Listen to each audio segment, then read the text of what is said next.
안녕하세요. 부동산 책 읽어주는 브리니입니다. 오늘은 나의 돈 많은 고등학교 친구 세 번째 시간입니다. 돈도 사람을 따른다. 101쪽입니다. 광수의 부모님은 골동품 가게를 운영하셨다. 목재로 지어진 가게는 장마가 오면 물이 새고 태풍이 불면 삐거덕삐거덕 소리를 내곤 했다. 부모님은 이곳이 우리의 터전이라며 새로 짓지 않고 그때그때 수리만 해가며 40년 넘게 가게를 지켜오셨다. 광수가 대학생이 되고 독립을 하게 된 이후부터는 태풍이나 폭우가 오면 늘 가게로 가서 수리를 해드렸다. 부모님이 더 이상 직접 수리하실 수 없었기 때문이었다. 한 번은 중간에 있는 기둥에 금이 가서 보수 공사를 했는데 돈이 꽤나 많이 들었다. 이 가게 건물을 이런 식으로 고쳐 쓰다가는 무너질 것만 같았고, 앞으로 자잘한 공사에 드는 돈도 만만치 않을 것만 같았다. 건물을 짓는 방법만 안다면 지금 가게를 부수고 새로 직접 짓고 싶었다. 그래서 광수는 건축학과를 선택했다. 지방대학을 졸업하고 서울로 돌아왔지만 광수를 받아주는 회사는 없었다. 충청도에 있는 소규모 건축사무소에 취직한 것만으로 감사했다. 그 회사는 상가를 전문으로 짓는 곳이었다. 회사 안에서 인력의 배분이라고는 없었다. 한 사람이 여러 사람의 몫을 해내야 했다. 그때 광수는 철거부터 마감까지 현장에서 살다시피 했다. 1년 동안 300일은 컨테이너에서 숙식을 했다. 날씨, 민원, 자재 수급 때문에 공사 속도가 늦어질 때면 직접 철근과 벽돌을 날랐다. 타일도 깔고 페인트 칠도 하며 보조 역할을 했다. 광수가 하지 않아도 될 일이었다. 내키지 않았다. 결코 좋아서 한 게 아니었다. 사장님이 하셨기 때문에 어쩔 수 없이 해야 했다. 그렇게 1년이 지나고 보니 건축에 대해 눈을 뜨게 되었고 재미있어지기 시작했다. 재능이라고는 하나도 없다고 생각했던 자신이 건축이라는 분야에 재능이 생긴 것 같았다. 컨테이너 생활을 몇 년을 하다 보니 많이 배울 수 있었고 배우는 게 남는 거였다. 가끔 대학교 건축학과 동창들을 만나면 가르쳐주는 경우도 있었다. 이제 부모님의 골동품 가게를 새로 지을 수 있을 것 같았다. 몇 년이 지나 사장님의 건강은 급속도로 악화되었고 회사가 문을 닫을 위기에 처했다. 뭐든지 앞에 나서서 열심히 하는 사장님이었지만 육체는 의지를 따라가지 못했다. 거기다 사장이 직접 나서서 하지 않아도 될 일까지 하려고 했다. 직원의 업무 영역까지 침범하기도 했다. 사장과 직원 간에 의리는 있어도 신뢰는 형성하기 어려웠다. 직원을 믿었더라면 사업의 확정은 물론 본인의 정신 건강과 육체 건강 모두 챙길 수 있었을 터였다. 결국 회사가 문을 닫게 되었고 광수는 자신의 회사를 차렸다. 같이 일하던 후배를 설득해서 작은 오피스텔에 사무실을 얻었다.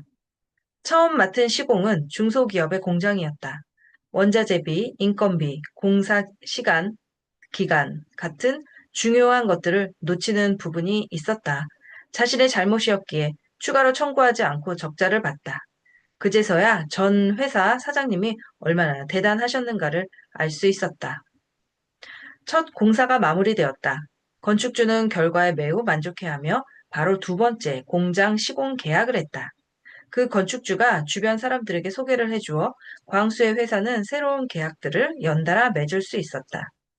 아무리 검토해도 설계와 원가를 검토하는 과정에서 계속 실수가 있었고 공사 기간이나 순서에도 오류가 있었다.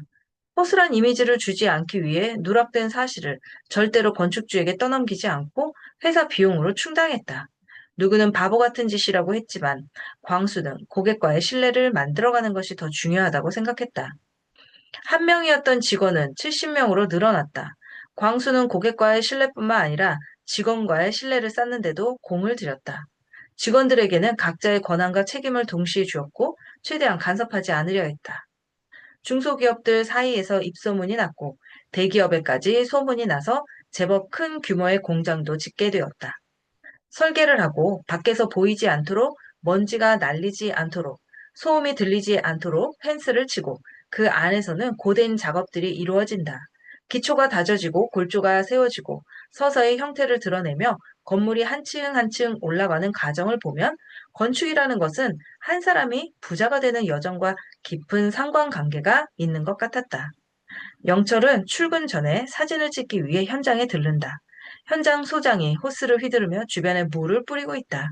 소장의 까무잡잡한 얼굴에는 깊은 주름이 패여 있다. 이 업계에서 잔뼈가 굵은 사람이라는 게 한눈에 보였다. 소장님, 안녕하세요. 안녕하세요, 과장님. 사진 찍으러 왔어요. 어제 작업한 부분은 엘리베이터 타고 올라가야 보이는데 괜찮겠어요? 네, 괜찮습니다. 영철은 미리 준비해온 헬멧을 쓰고 들어간다. 건물 밖에 아슬아슬하게 매달려 있는 공사용 엘리베이터는 처음 타본다. 철문이 철컥 소리를 내며 닫힌다. 소장님은 투박하고 두툼한 손으로 꼭대기층 버튼을 누른다. 광수의 손과 비슷하다. 턱턱턱턱. 소음을 내며 거칠게 올라간다. 바깥에서 보던 속도보다 훨씬 빠르다. 무섭다. 다리가 후들거린다. 이게 임시 엘리베이터라 좀 험해요. 그래도 떨어진 적은 한 번도 없어요. 영철은 소장님의 말에 마음이 놓인다. 가장 높은 층에 도착한다. 영철은 재빨리 내린다. 소장은 빠른 걸음으로 걸어가며 진행 상황을 설명한다. 저쪽이 전기 작업을 한 곳이고 이제 벽체 공사를 하는 중이에요. 영철은 갤럭시로 사진을 찍는다. 뿌옇게 나온다. 렌즈를 소매로 닫고 다시 찍는다. 깨끗하게 나온다. 다 찍고 내려간다. 엘리베이터에 닫힘 버튼을 누르고 소장이 물어본다. 담배는 안 펴요? 네, 안 핍니다, 소장님은요? 하루에 한 갑도 넘게 폈는데 몸 안 좋아지고 나서 끊었어요. 커피 한 잔 하고 갈래요? 소장님이 기분 좋게 제안한다. 영철은 소장님을 따라 컨테이너로 들어간다. 커피 자판기가 있다. 공짜다. 버튼을 누르니 종이컵이 무성의하게 툭 떨어지고 커피가 쪼르르르 나온다. 공짜는 늘 기분을 좋게 하는 마법을 가지고 있다. 자, 여기 고맙습니다. 둘은 어색한 분위기 속에서 후루룩 소리를 내며 마신다. 영철 과장님, 제가 뭘 짓는 사람처럼 보이나요? 네? 건물이요. 하하, 저는 희망을 짓습니다. 희망이요? 아, 네, 그렇군요. 소장님은 이 일 오래 하셨어요?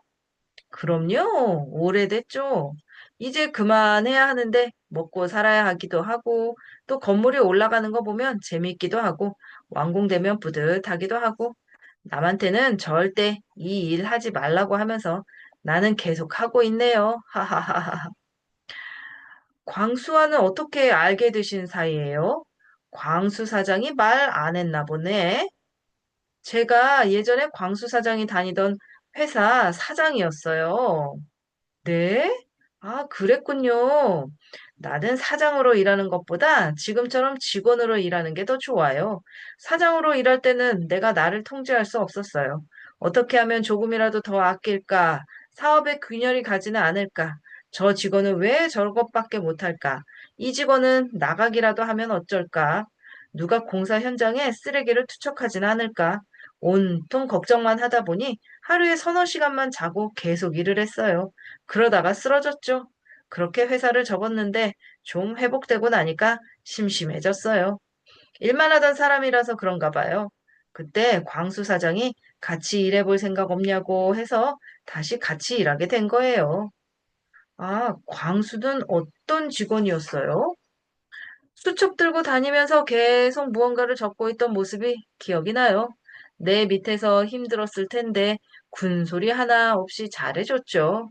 남이 하기 싫어하는 일은 자기가 했고 귀찮은 잡무도 알아서 해줬죠. 그게 너무 고마웠어요. 광수 사장이랑은 원래 아는 사이라면서요? 네, 고등학교 친구예요. 좋겠네요. 저런 친구가 있어서. 돈 많은 친구가 있으면 좋긴 하죠.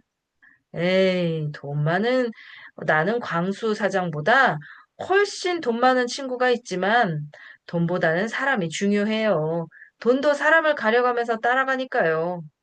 돈이 사람을 따라다닌다고요? 공사하면서 건물주들을 많이 만나볼 수밖에 없어요. 딱 두 종류로 나뉘어요. 어떻게든 최대한 부려먹고 끝내려는 사람과 배려해가면서 도와주려고 하는 사람. 소장은 까무잡잡한 손으로 종이컵에 담긴 커피를 한 모금 마시며 말을 잇는다. 우리는 건물을 지으면 끝이고 건물주들은 지어지는 순간이 새로운 시작이잖아요. 그래서 가끔씩 내가 지은 건물이 잘 있다, 그 회사는 잘 있나 지나갈 일 있으면 한 번씩 들려요. 신기하게도 그렇게 쪼아대고 힘들게 하던 사람의 회사는 금방 사라지고 없고 잘해주던 사람의 회사는 더 커져서 옆에 건물 또 올리고 있어요. 아, 그렇군요. 결국 사람 아니겠어요? 영철은 돈과 사람이라는 단어를 머릿속에 둥둥 띄운 채 회사로 향한다. 영철의 회사는 9시부터 6시까지 근무 시간이다. 8시 30분에 출근해서 6시 15분쯤 퇴근한다. 영철의 후배들은 오전 8시 55분에 출근해서 5시 58분에 노트북을 끄고 짐을 주섬주섬 싸서 6시 땡땡초, 00초에 퇴근한다. 1초도 초과 근무를 하지 않겠다는 의지가 대단하다. 몇 년 전만 해도 야근을 이틀에 한 번꼴로 했던 영철은 6시에 딱 맞춰 퇴근하는 게 나쁘지만은 않다고 생각하지만 너무 칼 같은 퇴근은 어쩐지 인간미가 느껴지지 않는 것 같다. 요즘 들어 퇴사자가 늘고 있다. 오늘도 퇴사자가 있다. 입사한 지 5개월 된 신입사원이 작별 인사를 한다고 전체 메일을 돌렸다. 짧은 시간이었지만 많은 가르침을 주신 선배님들께 감사드립니다. 또 나가는구나. 어디로 가는 걸까? 얼마나 좋은 조건으로 갈까? 퇴사한다는 사원과 그 동기들의 대화를 얼핏 듣는다. 너 진짜 거기로 가? 한번 해보는 거지 뭐. 잘 되면 공동 창업주로 지분도 받을 수 있고, 안 되면 다시 취준생 되는 거고. 멋있다. 나는 그런 스타트업으로 옮긴다고 하면 부모님이 다리를 부러뜨릴 거야. 스타트업으로 가는구나. 우리 회사처럼 명함값 있고 안정적인 곳을 왜 버리고 가는 것인지 궁금하기보다는 갈 거면 바로 가지 왜 입사와 퇴사의 과정을 거치는지 이해가 가지 않을 뿐이다. 영철은 점심 식사 후에 사내 도서관으로 간다. 조용해서 낮잠 자기에 딱 좋기 때문이다. 아무도 안 보이는 구석에 자리를 잡고 눈을 감으려는데 저쪽에 책 한 권이 눈에 들어온다. 요즘 것들의 직장 생활. 열정은커녕 냉정뿐인 요즘 것들은 무슨 뇌를 가지고 살아가는지 한번 보자. 한 장 한 장 넘겨본다. 시대는 바뀌었다. 노동의 가치는 개미한테나 줘버려라. 제 자산의 가치로 넘어간 지 오래다. 한 걸음 한 걸음은 달팽이한테나 줘버려라. 우리는 대박 한 방을 찾고 있다. 능력 있고 성실하고 인정받는 것 따위는 꿀벌한테나 줘버려라. 집 없으면 멍청한 벼락거지 소리 듣는 게 현실이다. 노동의 미학 따위는 소한테나 줘버려라. 노동은 그저 노동일 뿐이다. 평생 직장이라는 개념은 거북이한테나 줘버려라. 이리저리 옮기며 내 몸값을 올리기도 하고 다양한 회사와 다양한 업무를 경험하고 싶어 한다. 공정함 따위는 코끼리한테나 줘버려라. 딸랑딸랑 아부만 떠는 것들이 곡과 챙겨가는 게 현실이다. 동반 성장 따위는 개미 할개한테나 줘버려라. 회사의 성장을 개인의 성장인 양 뒤집어 씌우지 말아라. 수평적인 문화라는 거짓말은 메뚜기한테나 줘버려라. 회사의 절반이 꼰대다. 사내 복지 확대라는 허상은 고양이한테나 줘버려라. 회사 콘도 추첨은 다 조작이다. 정년 보장이라는 달콤한 유혹 따위는 코뿔소한테나 줘버려라. 45세 넘으면 모가지 날릴 준비한다는 것 다 안다. 영철은 잠에 확 깬다. 이게 사실이라면 회사원에게 미래가 있기는 한 걸까? 오후에는 회장님 앞에서 동아리 실적 발표가 있다. 영철은 사내 동아리 밴드의 리더이다. 어릴 때부터 교회를 다니면서 악기를 하나씩 배웠다. 그중에서 가장 잘하는 것은 베이스 기타이다. 회장님에게 실적을 보고할 준비를 한다. 밴드 멤버의 평균 연령이 45세다. 요즘 신입들은 아무도 동아리를 하지 않으려고 한다. 친목 도모를 위한 것인데 실적이라고 하니 부담스럽다. 사실 동아리 연습을 한 적은 거의 없다. 만나서 술 마시고 노래방에 간 게 대부분이다. 어쨌든 회원들의 사기를 얼마나 올려줬느냐가 실적이다. 동아리 리더들이 대회의실에 쭉 앉아있다. 부들부들 떨며 발표할 대사를 외운다. 회장님은 은은한 눈빛으로 첫 번째 발표자를 바라보고 있다. 날렵해 보이는 여성이다. 검은색 정장에 머리를 질끈 묶었다. 머리끈이 탁구공처럼 생겼다. 안녕하세요. 탁구 동아리 핑크퐁을 운영하고 있는 김세아 대리입니다. 저희 동아리는 여성이 중심이 되어 활동 중이며 주말이나 퇴근 후보다는 점심시간을 활용하여 누구나 부담 없이 참여할 수 있습니다. 그렇기 때문에 회원 수가 증가하는 추세입니다. 좋네요. 나도 탁구 좋아하는데 한번 같이 칩시다. 다음 동아리. 생각보다 회장님이 빨리 끊었다. 준비한 게 많았지만 전혀 아쉽지 않다. 두 번째 발표자다. 헬스 동아리 회장답게 셔츠가 터질 것 같다. 안녕하세요. 헬스 동아리 회장 최득근 부장입니다. 출근 전에 근처 헬스장에서 같이 운동을 합니다. 원래는 남성 회원만 있었지만 여성 회원도 늘어나고 있습니다. 그냥 운동만 하는 것이 아니라 아마추어 대회라는 목표를 잡고 활동하고 있어 서로에게 동기부여가 되고 있습니다. 그렇군요. 동아리 이름이 뭔가요? 스테로이드입니다. 무슨 뜻인가요? 뭐, 스테로이드를 맞으면서 하자, 뭐, 그런 건 아니고요. 맞은 사람들보다 더 좋은 몸을 만들자는 뜻입니다. 알겠습니다. 다음 동아리. 세 번째 발표자 영철이다. 별로 할 말이 없다. 짧게 치고 빠져야겠다. 안녕하세요. 사내 밴드에서 리더를 맡은 영철 과장님입니다. 한 달에 한 번씩 모여서 연습하고 있습니다. 밴드라, 재미있군요. 이름이 뭔가요? 시가총액입니다. 저쪽에서 웃음을 참는 사람들이 몇 명이 보인다. 회원이 몇 명인가요? 5명입니다. 동아리가 5명이면 너무 적지 않나요? 본인들끼리만 즐기는 건 동아리의 취지와는 다릅니다. 영철의 등에서 땀이 한 줄기 흐른다. 회장님은 홍보팀장을 부른다. 홍보팀장, 이번에 연말 행사 때 끝나고 여기 밴드 연주나 들읍시다. 우리 협력업체, 거래처 관계자들도 올 수 있으면 오라고 하고 올해는 컨셉트 좀 바꿔보지. 너무 딱딱하고 무겁게 말고 캐주얼하게. 무슨 말인지 알지? 홍보팀장은 고개를 절도 있게 숙였다가 들어 올린다. 그날부터 영철과 밴드 멤버들은 미친 듯이 연습한다. 이미 알려진 곡이 아닌 자작곡으로 해야 한다. 자작곡은 못하든 잘하든 티가 안 나기 때문이다. 행사날이다. 우수사원과 우수협력업체에 대한 시상을 한다. 광수도 시상대에 오른다. 회장님에게 상장과 상품을 받고 악수를 하며 사진을 찍는다. 그동안 영철은 무대 뒤에서 연주할 준비를 한다. 베이스 기타를 들고 목도 돌리고 발목도 돌린다. 1부 행사가 끝나고 2부가 시작할 때 연주를 시작한다. 밴드 연주와 함께 샴페인 잔을 들고 돌아다니면서 노는 시간이다. 사회자가 마이크를 잡는다. 다음 순서는 사내 동아리 밴드의 락앤롤 타임입니다. 나가주세요. 나와주세요. 시가 총액 일렉 기타의 지징 소리와 함께 입장한다. 보컬이 마이크를 잡는다. 안녕하세요.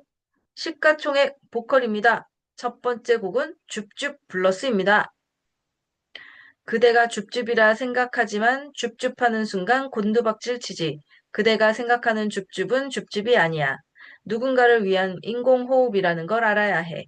모든 것을 구원하시는 부처님과 예수님도 구원하지 못하는 게 딱 하나 있지. 그건 그대가 잘 알 거야. 그대도 다급하게 심폐소생술을 해야 할 날이 다가오고 있어. 그게 바로 오늘이야. 오늘부터 1일, 내일은 2일, 모레는 3일. 워워워.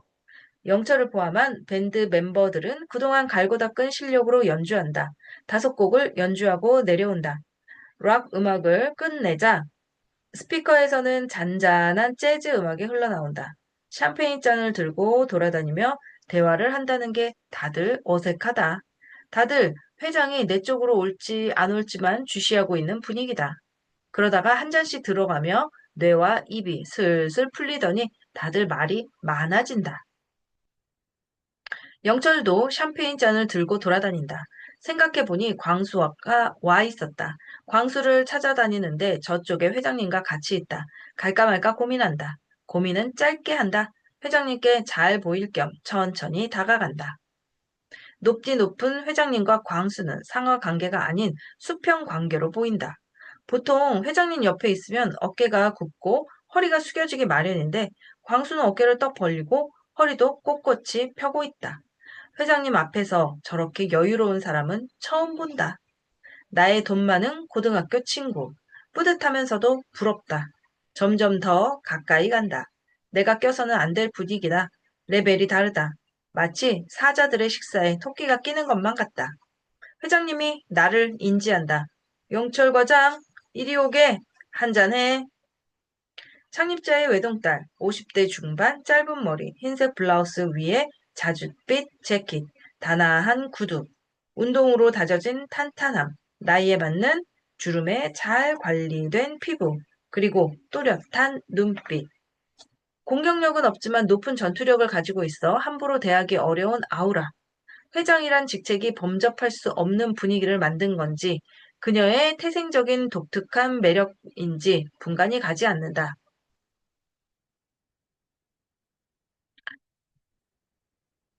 광수 사장님이랑 친구라면서 역시 능력 있는 사람들끼리는 어떻게든 만난다니까. 하하하하. 쾌활한 웃음이다. 광수 사장님, 우리 사업 잘 부탁해요. 회장은 광수의 어깨를 툭툭 치더니 자리를 옮긴다.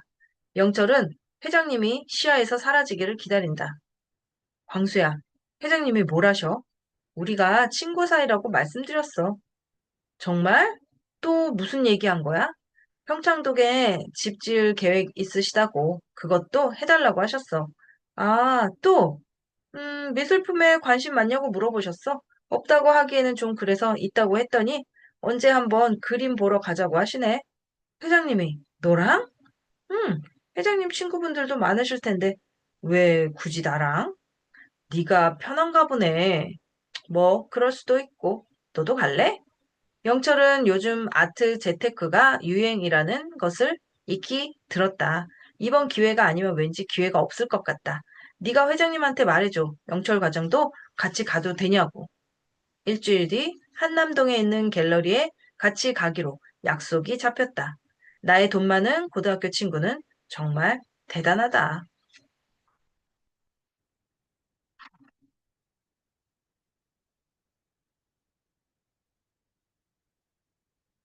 부자가 되는 꿈 123쪽입니다. 영철은 요즘 살이 찐 것 같아 점심 식사로 샐러드를 먹는다. 이제 혼자 먹는 게 편하다. 다 먹고 나니 어딘가 허전하다. 공차에 가서 버블티 한 잔을 테이크아웃 한다. 샐러드를 먹었더니 공차를 먹어도 살이 안 찔 것이다. 버블티를 힘차게 빨아 올리며 청계천을 걷다가 보니 작은 규모로 개인전을 하고 있는 갤러리가 보인다. 잘 됐다. 회장님 앞에서 그림에 대해 아는 척도 좀 할 겸 들어가 본다. 다행히 입장료가 없다. 입장료 있었으면 당연히 안 들어간다. 쓱 둘러본다. 쓱쓱 붓으로 문지른 듯한 그림들이다. 나도 그릴 수 있을 것 같다. 아래쪽에 가격이 써 있다. 25만 원. 여차하면 살 수 있는 가격이다. 그 옆에 더 큰 그림에 있다. 꽃 그림이다. 수백 송이가 그려진 복잡한 그림이다. 화가의 손이 많이 간 것 같다. 대충 그린 것보다 열심히 그린 티가 나는 걸 사야 돈이 안 아까울 것 같다. 80만 원, 이 정도면 거실에 걸어도 될 것 같다. 아니다. 마당에서 서식하고 있는 나방과 하루살이들이 진짜 꽃인 줄 알고 득달같이 달려들 것 같다. 80만 원이 비싸서가 아니다. 더 안쪽으로 들어가니 100만 원, 300만 원짜리도 있다. 일주일이 지났다. 회장님과 갤러리를 방문하기로 한 날이다. 광수와 영철은 먼저 도착해서 기다린다. 회장님의 제네시스 리무진이 저쪽에서 온다. 차 번호가 7890이다. 소문에는 회장님은 상승하는 번호만 선호하신다고 한다. 회장님이 내린다. 흰색 트레이닝복을 입고 있다. 가벼운 화장을 하고 손목에는 분홍색 스트랩에 애플 워치가 있다. 운동을 하다 온 듯한 복장이다. 회장님의 사적인 모습은 처음 본다. 갤러리 직원이 커다란 유리문을 열어준다. 은은한 조명에 나지막하게 슈베르트의 아르페지오 소나타 A 단조가 나오고 있다. 청계천 옆에서 봤던 그림과는 완전히 다른 레벨의 작품이다. 미술의 무지한 영철이 봐도 알 수 있을 정도다. 직원은 작품에 대해 상세히 설명해준다. 무슨 말인지는 알겠지만 무슨 의미 있는지는 모르겠다. 가격을 본다. 동그라미가 꽤 많다. 일십, 백천만, 십만, 백만. 에이, 설마. 천만? 에이, 설마. 어? 오, 이따위 그림 쪼가리가 무슨 억이나 해? 나의 패밀리 세단의 정석, 메르세데스 벤츠 E클래스보다 더 비싸다는 게 이해가 가지 않는다. 내가 정신적 충격을 받은 사이 회장님과 광수는 멀찌감치 서서 대화를 나눈다. 광수 사장님, 사옥은 별 문제 없나요? 없습니다, 회장님. 사실 이런 자리를 따로 마련한 이유가 있어요. 어떤 이유인지요? 사과를 드리고 싶기 때문이에요. 네? 무슨 현장 소장과 나는 국민학교, 아니, 초등학교 친구예요. 광수는 흠칫 놀란다. 놀랐죠? 그 친구는 집안이 어려웠고, 알다시피 나는 부모님으로부터 모든 것을 물려받아서 많은 것이 달랐지만 우리는 친했어요.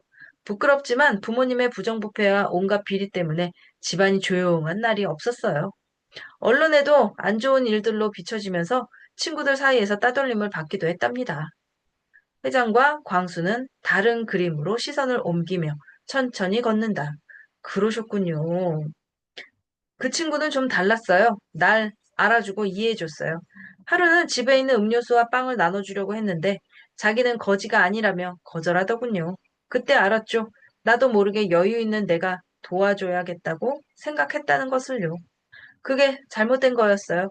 돈이 있다고 해서 남보다 위에 있고 없다고 해서 아래에 있는 게 아니었던 거예요. 그날 알았죠. 돈을 잘못 사용하면 누군가에게는 폭력이 될 수도 있다는 것을요. 네. 그 일이 있고 나서 더 친해졌어요. 다른 친구들은 사람들에게 저를 소개할 때 어디 그룹 회장이라고 말하는데 그 친구만 돈 많은 고등학교 친구라고 소개를 해요. 하하하. 그런데 저에게 사과를 하신다는 건 무슨? 아, 팀장님과 있었던 일 들었어요. 저희 인사팀에서 잘 처리할 겁니다. 지난번에 공장 지을 때도 비슷한 요구가 있었죠? 네, 사실 이번이 처음은 아닙니다. 불편하게 해서 미안합니다. 아닙니다. 괜찮습니다. 회장님은 유심히 보던 작품을 한 점 산다. 억 소리 나는 그림이다. 갤러리를 나온다. 주차장에는 각자의 차 세대가 나란히 주차되어 있다. 광수 사장님, 내 차 번호가 왜 7890인 줄 알아요?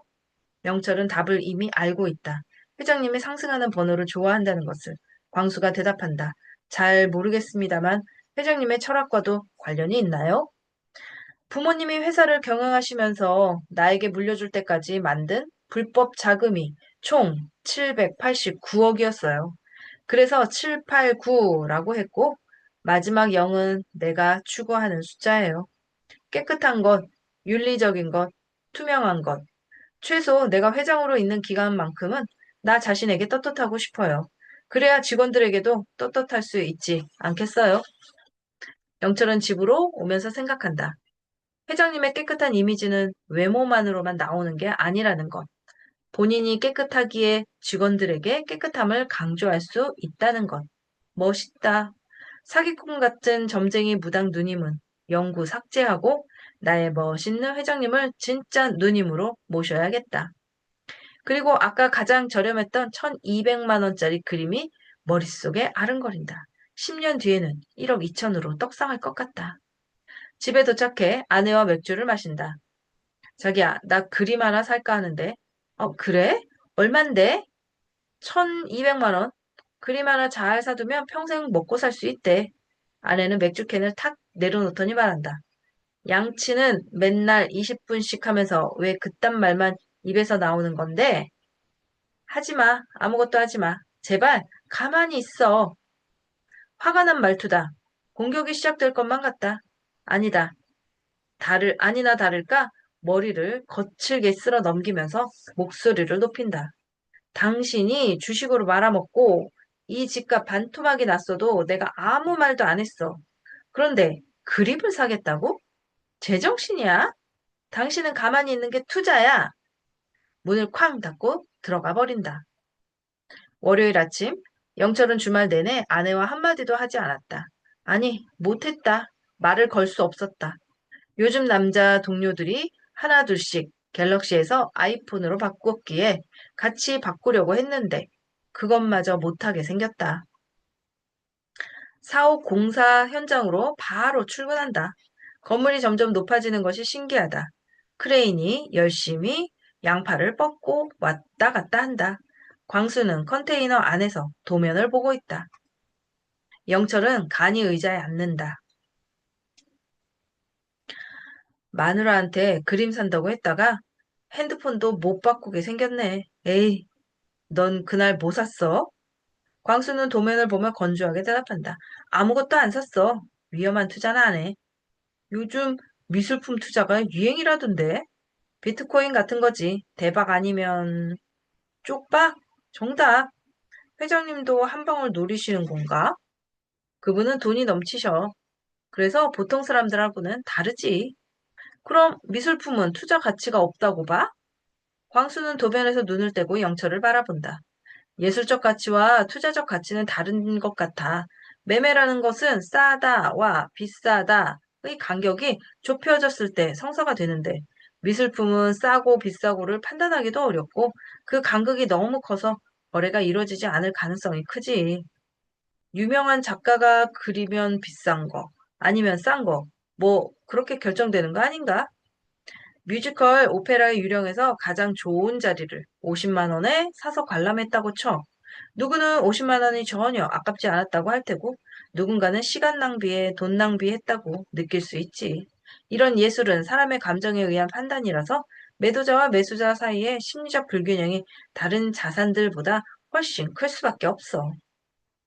부동산처럼 공시가나 주식처럼 회사 재무제표 같은 수치가 없어서 그럴 수 있겠네. 예술품은 예술로서의 가치를 두고 봐야지. 어설픈 안목을 가진 사람들이 투자로 하기에는 위험하지.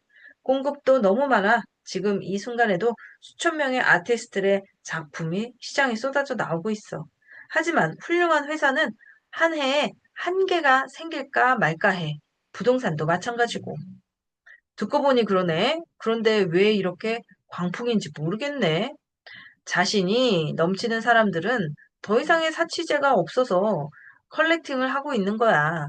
자산이 없는 사람들은 집을 사기에는 돈이 부족하고 남들이 한다니까 한번 해보는 건데 결국 박탈감과 조급함으로 하는 투기인 거지. 너희 집에 있던 그 큰 그림은 뭐야? 무지개색으로 막 그어져 있던 거 비싸 보이던데? 하하, 광현이가 어릴 때 고무장갑에 물감 묻혀서 낙서한 거야. 영철은 새로운 투자처를 찾았나 해서 잠시 기뻤지만 광수의 부정적인 말에 한풀 꺾인다. 와이프가 나보고 아무것도 하지 말래. 광수는 아무 대답도 하지 않는다. 영철이 한 말이 공기 중에 그대로 흘러간다. 영철은 뻘쭘한 표정으로 있다가 현장 쪽으로 간다. 핸드폰을 꺼내 사진을 찍는다. 아래쪽에 잘 안 보이는 곳을 찍기 위해 아슬아슬하게 팔을 뻗는다. 순간 중심을 잃고 넘어지면서 썰매 타듯이 쭉 미끄러져 내려간다. 50m 정도 내려가다가 멈춘다. 입고 있던 정장은 갈색 흙이 지저분하게 묻어있다. 엉덩이를 털다 보니 시원함이 느껴진다. 찢어진 바지 사이로 찬바람이 솔솔 들어오고 있다. 보들보들 부드러운 촉감의 팬티가 만져진다. 아, 젠장, 빌어먹을. 영철이 소리친다. 작업하던 사람들이 영철을 끌어올린다. 광수는 영철의 등을 털어준다. 다친 데는 없어? 영철은 억울함과 창피함이 밀려온다. 어제 아내가 했던 말이 생각난다. 아무것도 하지 마. 영철은 쓰고 있던 안전모를 바닥에 내팽개치며 소리친다. 진짜 이 나이 먹고 잘해보려고 하는데 되는 게 하나도 없어. 나는 왜 이 모양 이 꼴인 거지? 왜? 도대체 왜? 주변에 있던 사람들이 영철을 바라본다. 광수는 영철의 어깨를 감싸 안은 채 현장을 빠져나간다. 근처 편의점 테이블에 앉는다. 광수는 옥수수 수염차를 사서 영철에게 건넨다. 영철은 자신의 갑작스러운 급발진이 미안하다며 창피하다. 광수는 격한 감정을 추스린 영철을 보며 부드럽게 말한다. 괜찮아졌어? 아까 혼자 오버해서 미안. 영철은 옥수수 수염차의 뚜껑을 열고 벌컥벌컥 마신다. 난 왜 이럴까? 모르겠어. 왜 사는지도 모르겠어. 영철아, 우리 조금 더 천천히 신중해 보자. 아무것도 안 하고 싶어. 그냥 조용한 곳에서 아무것도 안 하고 싶어. 내 나이 마흔이야. 뭔가 이루었어야 할 나이라고. 너처럼 말이야. 넌 나랑은 스케일이 달라. 살고 있는 세상이 다르다고. 우리 이렇게 같은 곳에서 일하고 밥 먹는데 다르긴 뭐가 달라? 너는 사업가고 나는 일개 직원일 뿐이야. 나도 너와 다를 바가 없어. 직업이 다를 뿐이야. 공사 대금을 못 받거나 실수가 있으면 한 번에 부도가 날 수도 있어. 그것도 수십억, 수백억 빚을 떠안고 말이야. 다 장단점이 있기 마련인 거 너도 잘 알잖아. 영철은 저도 모르게 안심이 된다. 질투심이 살짝 꺾인 것인지도 모르겠다. 영철은 광수의 호화로운 집만 생각했었다. 여름에는 에어컨이 빵빵해서 춥고 겨울에는 히터가 빵빵해서 더운 사무실에서 지낸 자신과는 반대로 여름에는 한증막 같은 곳에서 겨울에는 냉동창고 같은 곳에서 일한다는 사실을 알면서도 잊고 있었다. 영철이 말한다. 나는 내 일에, 내 벌이에 만족하고 살아왔는데 지금 생각해보면 그 만족이 오히려 나를 후퇴시키는 것 같아. 진심으로 만족했어? 광수는 현재에 만족한다는 말이 검증되지 않는 주식과 부동산에 성급한 투자를 했던 영철의 행동과 일치하지 않아서 다시 한번 물어본다. 영철은 멀리 흘러가는 구름을 바라본다. 여유롭게 흘러간다. 광수의 호화로운 집도 부러웠지만 내면의 여유가 더 부러웠던 것 같다. 아니, 뭐 만족이라기보다는 이 정도면 됐지였어. 그런데 갑자기 만난 돈 많은 고등학교 친구를 보면서 마음에 뭔가 자극이 된 것 같아. 광수는 그게 본인이라는 것을 알고 있다. 광수야, 나 말이야. 지금이라도 늦지 않았을까? 광수는 씩 웃으며 말한다. 너무 좋은 나이야. 빠르게 변하고 있는 세상을 못 따라가는 것 같아. 돈을 버는 지식은 변하지만 돈을 버는 지혜는 변하지 않아. 그래서 괜찮아. 너는 괜찮다고 말할 수 있겠지만 나는 별로 괜찮지가 않다고. 해야 할 게 하나 있어. 지금까지 너는 잘 살아왔다고 믿기. 모은 자산이 없다고 자기 혐오에 빠지지 않기. 그럴 자신이 없다. 영철은 뭔가 해볼 것처럼 질문하고 자신 없다고 말한 자신이 순간 창피하다. 옥수수 수염차를 한 모금 마시고 다시 묻는다. 어떻게 시작하면 되는 거야? 광수는 잔잔한 미소를 띠며 하나씩 설명한다. 해야 할 일과 하고 싶은 일, 지금 당장 바라는 것과 진정으로 바라는 것을 구분하는 거야. 무엇을 언제 사서 언제 팔지 그런 게 중요한 거 아니야? 사람들은 나무가 뿌리를 내리기도 전에 가지가 쭉쭉 뻗어 탐스러운 열매가 열리기를 바라곤 해. 광수는 최대한 기분 상하지 않도록 조근조근 이야기한다. 누구나 부를 얻기 위한 욕망이 가득하고 심지어 부자가 될 수 있는 방법을 이미 알고 있어. 방법? 뭔데? 더 벌고 덜 쓰고 잃지 않는 건 그게 방법이라고? 너무 간단한데? 그렇지. 하지만 너무 간단한 공식이라 무시해버리고 부자가 되는 특별한 기술이나 조언해줄 사람을 찾아다니지. 영철은 틈만 나면 동료들과 좋은 종목에 대해 얘기하던 시간들을 떠올리다가 광수에게 묻는다. 너는 어떻게 시작했어? 당장의 편안함, 안락함은 포기했어.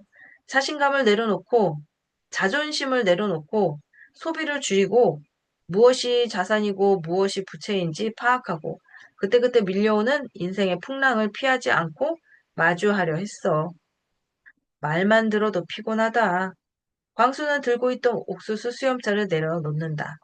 무인도에 갇혔을 때 다른 사람들은 밤마다 모닥불을 피고 빙 둘러앉아 서로를 위로해주는 동안 나는 큰 나무들을 하나씩 엮어서 뗏목을 만들려고 했어. 그 사람들은 구조대가 올 것이기 때문에 그럴 필요 없다고 했지만 나는 계속 만들었지. 뗏목이 만들어졌을 때 모닥불 옆에 있던 사람들에게 같이 타고 가자고 제안했지만 위험해 보인다며 아무도 타지 않았어. 혼자서 뗏목을 타고 열심히 노를 저어 가는데 저 멀리 돛을 달고 가는 배가 보였어. 훨씬 편하고 빠르게 갈 수 있는 방법이 있다는 것을 알았지. 그때부터 가지고 있던 옷과 이불을 최대한 넓게 펴서 돛을 만들기 시작했어. 추웠지만 더 빨리 내가 원하는 목적지에 도달할 수만 있다면 그 정도는 감수해야 했지. 결국 돛은 완성되었고 생각보다 더 빨리 도착할 수 있었어. 무인도는 무엇을 뜻하는 거야? 직장을 뜻하는 거야? 아니, 현재의 나.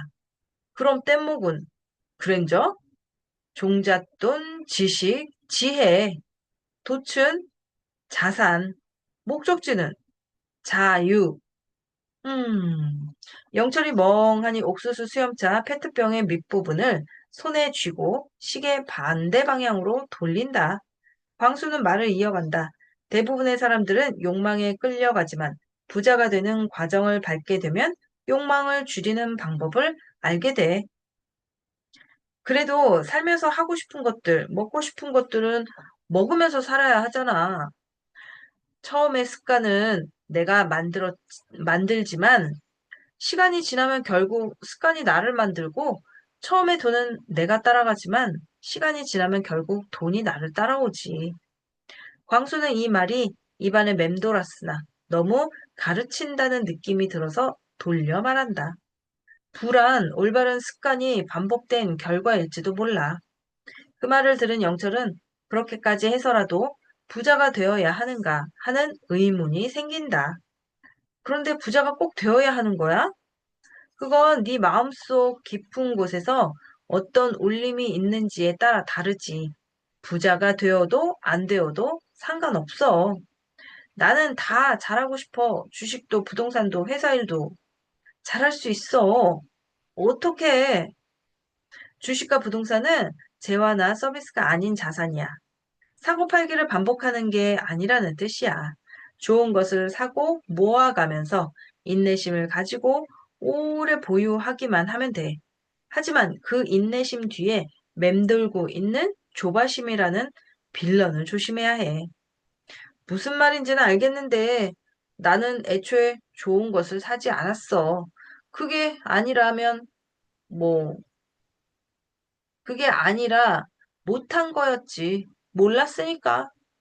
충분하지 않은 종잣돈은 선택의 폭을 줄이고 리스크를 높여. 마찬가지로 어설픈 지식과 지혜 역시 최적의 선택을 하는데 빌런의 역할을 하지. 탄탄하게 모아둔 종잣돈, 오랫동안 쌓은 지식과 지혜가 동시에 모이는 시점에 비로소 현명한 선택을, 최선의 선택을 할 수 있어. 그때가 되기를 기다려야 해. 결국에는 자연의 움직임과 같아 눈에 보이지 않을 정도로 느려. 서두르지 않는다는 뜻이야. 시간이 없다는 핑계를 대면 네가 무슨 말을 할지 궁금해지네. 지난번 회장님이 초청해주신 행사 때 최득근 부장님과 인사를 했어. 각진 턱에 터질 것 같은 셔츠가 인상적이었지. 시간을 쪼개서 운동을 한다고 하시더라고. 그 사람은 원래 몸이 좋았어. 영철은 방금 했던 말을 취소하고 싶다. 현실에서는 컨트롤 Z 키가 없다.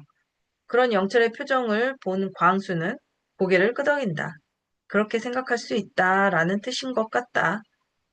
아까 욕망과 마찬가지로 사람들은 시간에 쫓기며 살아가지만 시간이라는 멈추지 않는 배에 올라타는 법을 알게 되면 마음껏 사용할 수 있지. 올라타니까, 올라타라니 너무 어렵다. 돈을 쓰면서 시간까지 허비하는 사람은 돈이라는 것에서 자유로워질 수가 없어. 왜냐하면 시간 역시 돈이기 때문에 돈을 쓰면서 돈을 한 번 더 쓰는 것과 같은 거거든. 돈과 돈을 쓰니 돈이 없는 거야.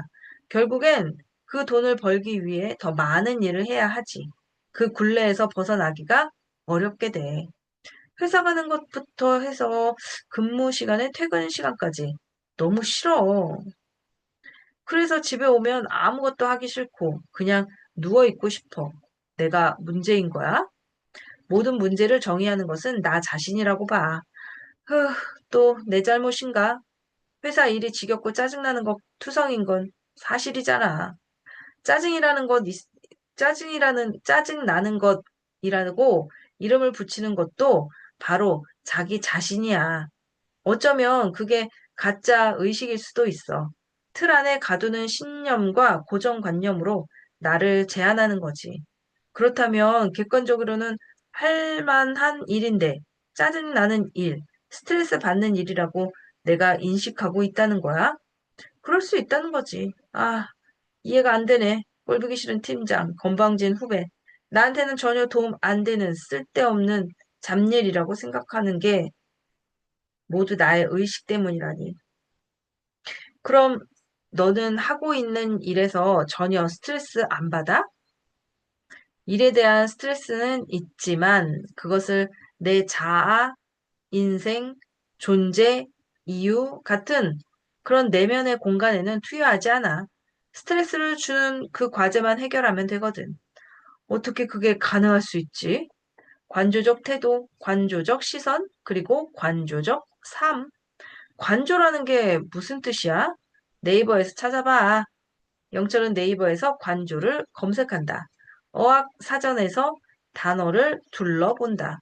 관조, 고요한 마음으로 사물이나 현상을 관찰하거나 비추어 봄. 영철아, 일은 당연히 하기 싫고 힘들어. 하지만 그것이 네가 원하는 삶에 방해가 되지 않는다면 좋겠어. 특히 부자가 되고 싶다면 말이야. 부자가 되는 길은 반복적인 직장 생활보다 더 괴로울지 몰라. 하지만 당연히 겪는 과정이자 숙제라고 생각해. 우리의 꿈에 비하면 아무것도 아니라는 것을 알았으면 좋겠어. 그렇기 때문에 회사의 스트레스가 삶의 고통이라고 연결짓지 않기를 바란다. 어렵다, 어려워. 돈을 벌기 위해서 내가 가지고 있는 관념과 의식까지 갈아치워야 한다니. 대체 돈이 뭐기에? 돈은 쓸 때 가치가 있는 건데, 왜 누구는 계속 돈을 벌고, 누구는 못 버는 거지? 단순히 사업이 잘 되거나 투자를 잘해서가 아니라는 느낌이 들어. 부를 이루기 위해서는 생각, 마음, 행동, 이 세 가지가 일치해야 해. 많은 사람들의 생각은 한다지만 마음은 하기 싫다. 행동 역시 안 한다. 이렇게 살아가고 있어. 그 다음 단계는 생각은 한다. 마음은 하기 싫다. 행동은 꾸역꾸역 한다. 야.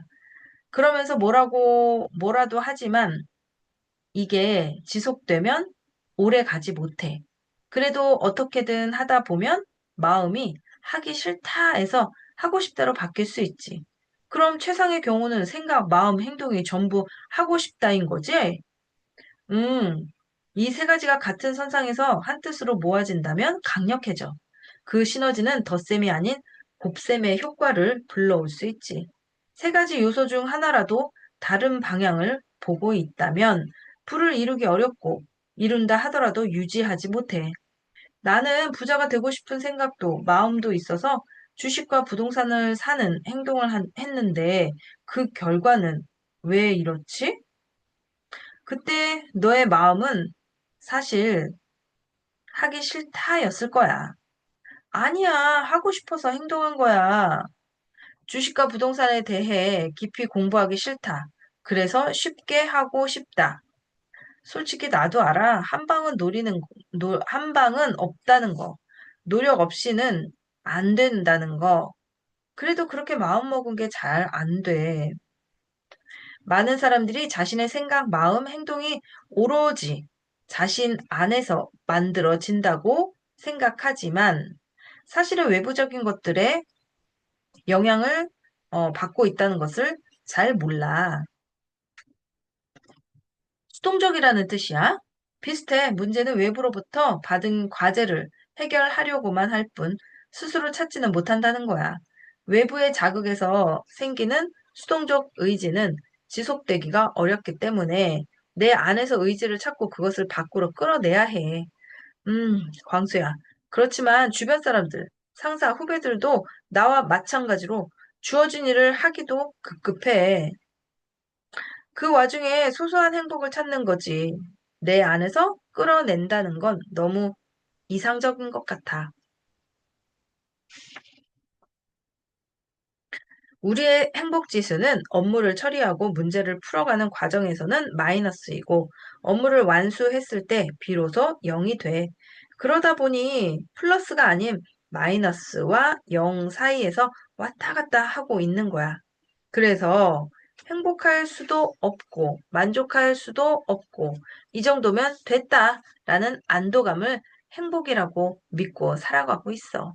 다들 그렇게 살고 있는 것 같기도 하네. 왜 그렇지? 진심을 불안이라는 포장지로 덮어버리면서 정당화하고 있기 때문이야. 이건 윤리적인 문제와는 전혀 상관없어. 용기를 가지고 많은 포장지를 걷어내야 해. 그리고 진짜 내 모습을 봐야 하지. 나를 있는 그대로 바라본다. 해본 적이 없어. 어떻게 해야 할지도 몰라. 심리 검사를 할 때 검사자의 질문들 생각나? 자유시간 중 상당 부분을 다양한 관심사를 탐구하는데 할애한다. 같은 이런 질문을 평소에는 받지도 않고 하지도 않지.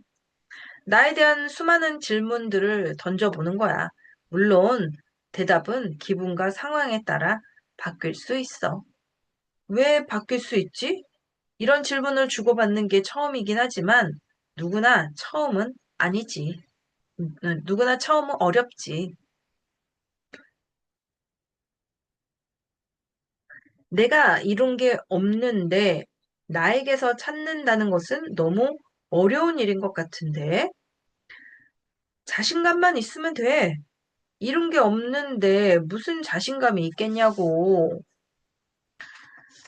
할 수 있어. 성공하겠다는 자신감, 부자가 되겠다는 자신감, 원하는 삶을 살 수 있다는 자신감을 가져.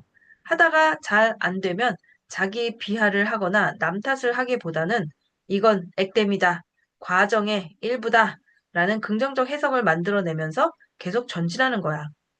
계속해서 한다는 것 자체가 벌써 숨 막힌다고요.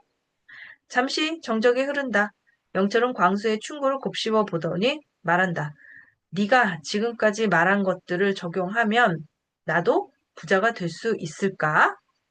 보장된 것은 없어. 부자가 된다는 보장도 없는데 많은 것을 포기해야 한다니. 포기하는 게 어렵기 때문에 성공하기가 어려워. 그렇기 때문에 지속해야 돼. 그러면 그래도 안 되면 올바른 습관이 몸에 있는지, 시간을 효율적으로 쓰고 있는지 점검해야 할 거야. 하지만 이건 잘 되든 안 되든 주기적으로 필요한 자기 점검이야. 영철아, 시작하기도 전부터 안 된다고 의구심을 가지면 아무것도 할 수 없어. 지속할수록 가능성과 효율성이 가파르게 올라간다는 것을 믿으면 좋겠어. 두 사람은 남은 옥수수 수염차를 쭉 들이켜고 자리에서 일어난다. 광수의 그랜저 뒤에는 영철의 벤츠가 주차되어 있다. 수십억짜리 집에 사는 너 정도면 포르쉐 정도는 끌고 다녀도 되는 거 아니야? 포르쉐가 2억 정도 하지? 그 정도? 최근에 직원들의 편의와 업무 효율을 위해서 사무실 인테리어에 2억을 썼는데 그 2억의 투자가 머지않아 최소 20억 원의 가치를 일으킬 거라고 기대하고 있어. 오늘따라 벤츠보다 그랜저가 더 좋아 보인다. 10년 후 광현과 영현은 대학생이 되었다. 우연히 같은 대학교에 진학한다. 광수는 광현을 독립시키기로 한다. 원룸 보증금과 첫 달 월세만 내주었다. 광현은 독립의 기쁨에 만세를 외쳤지만 원룸의 상태와 월세의 압박을 모르고 있다. 그런 광경을 본 영현도 독립을 하고 싶지만 여윳돈이 없어 광현과 같이 살자고 제안했다. 광현은 비좁지만 월세 40만 원을 20만 원으로 나눌 수 있었기에 흔쾌히 수락한다. 두 사람은 학교를 다니면서 아르바이트도 한다. 스스로 돈을 버는 경험이 처음이다. 힘들지만 신기하다. 가장 좋은 건 부모님 눈치를 보지 않고 돈을 자유롭게 쓸 수 있다는 점이다. 처음으로 혼자 힘으로 돈을 벌어본 광현과 영현은 각자의 부모님께 잠옷을 선물한다. 신기하게도 분명히 쓰는 것보다 버는 게 많은데도 통장 잔고는 그대로다. 이유가 궁금하다. 광현은 영현도 들을 수 있도록 광수에게 스피커폰으로 전화를 한다. 아버지, 돈을 버는데도 왜 안 모일까요? 소비 습관이 너희 미래를 좌지우지할 수도 있다. 아껴 쓰라는 말씀이세요? 단순히 아껴 쓰라는 뜻은 아니야. 소비하기 전에 해야 할 일이 있어. 두 번 생각하고 쓰기 그런 건가요? 아니, 더 버는 거 그야 당연하죠. 지금 벌고 있어요. 이번 달에 사야 할 게 있다면 지난달보다는 더 벌어야 해. 감정적인 소비는 허탈함만 남아. 부자가 되겠다는 의지는 감정적이지만 부자가 되는 과정은 이성적이어야 해. 소비 조절에 대한 관념을 바꿀 필요가 있겠네요. 그렇지. 다른 사람들이 쓸 때 나오는, 어, 다른 사람이 쓸 때 나는 모으고 있다고 해보자. 그때는 쓰는 사람이 자유로운 것 같지만 실제로는 모으는 사람이 머지않아 다가올 자유를 소유하는 셈이지. 이런 생각의 전환이 필요해. 그래도 친구들 놀러 다니는 거 보면 부럽긴 해요. 씀씀이가 크다면 그만큼 빠르게 가난해지고 있다는 뜻이야. 돈을 쓰면서 즐거움을 느끼지만 줄어든 통장 잔고를 보면서 고통을 느껴. 반대로 돈을 모으는 것은 고통스럽지만 불어난 통장의 잔고를 보면서 행복과 성취감을 느끼지. 가난해지느냐, 부자가 되느냐의 길은 과정도 다르고 결과도 다르단다. 둘은 무신사 온라인 쇼핑몰 장바구니에 담아두었던 옷들을 전부 삭제한다. 그때 영현의 핸드폰이 울린다. 엄마라고 뜬다. 네, 엄마. 영현아, 아빠가 임원 되셨다. 자, 오늘은 여기까지 읽도록 하겠습니다. 끝까지 들어주셔서 감사하고요. 저는 부동산 책 읽어주는 불인이었습니다. 감사합니다.